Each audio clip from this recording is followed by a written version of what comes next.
plein d'enfants pour qui les droits ne sont pas du tout respectés. Je vous ai parlé des enfants qui dorment dans la rue. Est-ce que ça, tu considères qu'on respecte leurs droits quand c'est comme ça? Je ne pense pas. Quand il y a des enfants qui vivent des choses difficiles en famille, est-ce qu'on respecte leurs droits? Je ne crois pas. Quand il y a des enfants qui n'ont pas assez d'argent pour pouvoir aller faire du sport ou pour pouvoir aller voir un film ou pour pouvoir faire une activité, est-ce qu'on respecte leurs droits? Et ça, malheureusement, ça existe en Belgique. Bonjour, nous sommes à l'école Calmette à Frameries, dans la classe de 5e primaire, la classe de Madame Nathalie. Et notre invité du mois, c'est Monsieur Lagdim, qui est le délégué général aux droits de l'enfant. Pourquoi a-t-on mis autant de temps pour rédiger les droits de l'enfant? Alors, c'est une bonne question. Est-ce que vous avez déjà entendu parler de la Convention internationale des droits de l'enfant? Non. Ouais. Ok, il y a des oui, il y a des non. Qui en a entendu parler? Est-ce que quelqu'un se sent assez à l'aise pour dire c'est quoi cette convention? Est-ce que vous avez... Alors, Myriam et puis Lina? La convention, c'est un papier qu'on a signé pour faire les droits de l'enfant.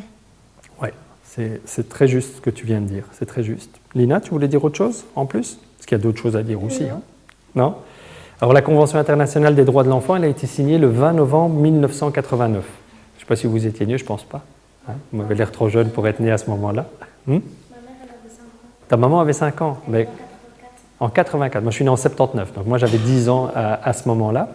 Et en fait, c'est un texte qui est juste remarquable. Et pourquoi il est remarquable?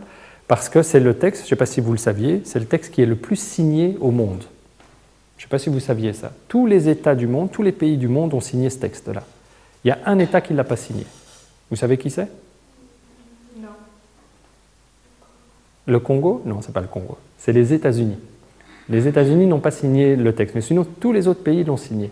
Et ce texte-là, en fait, il a une grande force. C'est que d'un pays à l'autre, on ne voit pas les choses de la même manière.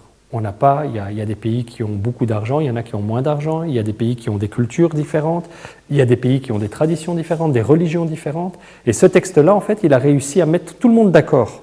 Donc ça, c'est déjà exceptionnel. Hein. C'est déjà un exploit de mettre tous ces pays-là qui sont très différents, de faire en sorte que ces pays soient d'accord. Et puis, il y a deux choses qui sont très importantes. Si vous devez retenir deux choses de ce texte-là, il y a la première chose, c'est qu'il dit les enfants, ce n'est pas juste des objets, c'est des personnes à part entière. Et on doit les prendre en considération et on doit écouter ce qu'ils ont à nous dire. Donc, en fait, ils reconnaissent les enfants comme des personnes à part entière. Ça, c'est quelque chose qui est vraiment, vraiment important parce qu'avant ça, ce n'était pas vraiment le cas. Et puis, la deuxième chose qui est importante, c'est de dire oui, les enfants ont le droit de participer, ont le droit de dire des choses qui les concernent, et c'est très important de le faire, mais les enfants, ça reste aussi des enfants. Et les enfants, comme ils sont des enfants, il faut parfois les protéger, parce que ce ne sont pas des adultes. Et donc, il y a toute une série de mesures qu'on doit prendre pour aider les enfants qui, malheureusement, n'ont pas la chance d'être protégés partout et dans tous les pays aussi. Voilà. Donc ça, c'est la Convention internationale des droits de l'enfant, et elle a plus de 30 ans maintenant. Et moi, si vous voulez, je suis un peu un ambassadeur de cette convention, et je rappelle souvent, par exemple aux hommes politiques ou aux femmes politiques, je leur rappelle souvent, attention, vous avez signé ce texte, il est obligatoire, donc vous devez le mettre en application, et s'ils ne le font pas, alors je ne vais pas dire que je leur tire les oreilles, mais je dis que je ne suis pas d'accord, ou soit je vais dans les médias et je dis que je ne suis pas d'accord, soit je discute directement avec eux pour dire que je ne suis pas d'accord et qu'il faut faire avancer les choses.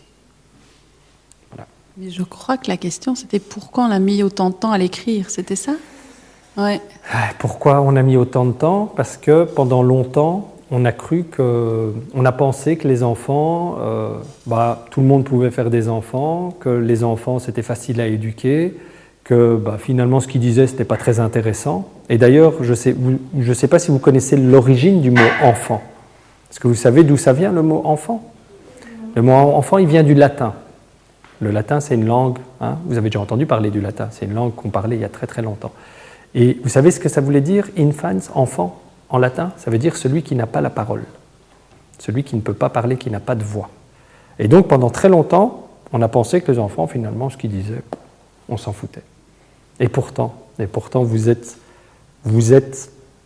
remarquable dans dans ce que vous vous dites, parce que vous dites la vérité souvent, parce que vous êtes dans la réalité, parce que vous êtes aussi des experts de ce que vous vivez.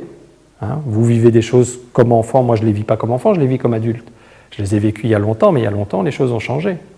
Et donc c'est très très important de vous écouter, parce que honnêtement, chaque fois qu'on a fait des projets, chaque fois qu'on a mis des choses en place, s'il n'y avait pas eu les enfants à nos côtés, on aurait été très très très mauvais. Donc vous faites partie de la solution, et c'est chouette qu'à un moment donné, les pays se sont dit, bah purée, enfin on y arrive quoi. Enfin on est tous d'accord de dire que les enfants c'est important et qu'il faut prendre en considération leurs paroles.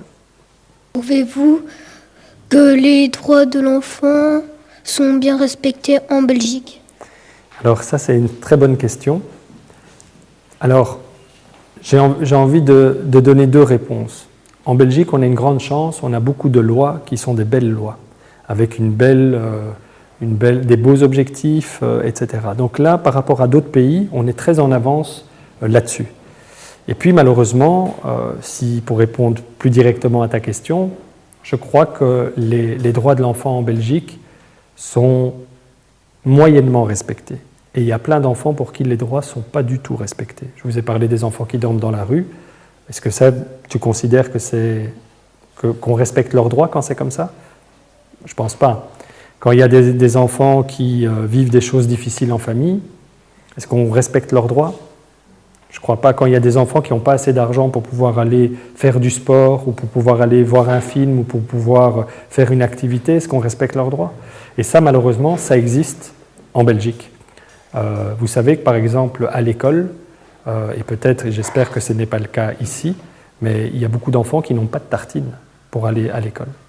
Et donc, vous voyez, ça, on ne respecte pas leurs droits quand c'est comme ça. Et donc, pour moi, c'est vraiment important de mener tous ces combats-là et de dire, attention, ce serait bien qu'il y ait, par exemple, une cantine gratuite à l'école, que tous les enfants aient à manger, et manger de bonnes choses, parce que ça leur permettra de mieux se concentrer, ça leur permettra d'être en bonne forme, hein.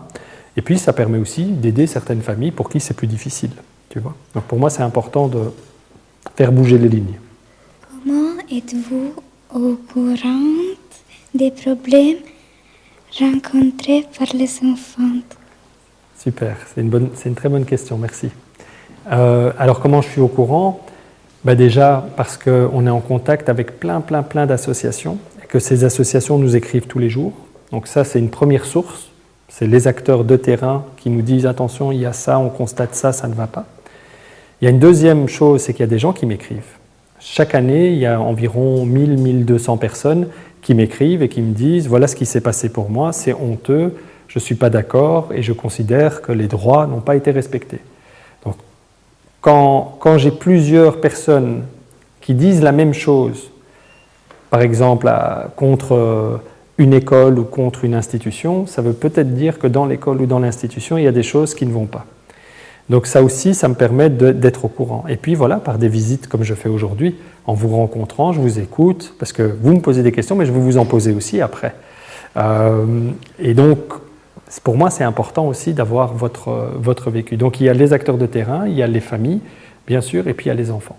C'est comme ça que je suis au courant. Et j'ai dans mon équipe des gens qui regardent toutes les lois qui sortent, et chaque loi, on l'analyse et on dit « Oula, attention là, si ça c'est voté, ce ne sera pas bon ». Et alors on rend des avis en disant « Là, je ne suis pas d'accord avec vous, parce que si vous faites ça pour les enfants, ce n'est pas une bonne chose ». Il y a maintenant plusieurs années que les droits de l'enfant sont là. La convention a été signée il y a des mois. On en fait quoi? Aujourd'hui encore des enfants souffrent. Aujourd'hui encore des filles en meurent. Faut sauver ces cris de douleur. Illuminer les visages d'enfants en pleurs. Droit à la vie, droit au bonheur.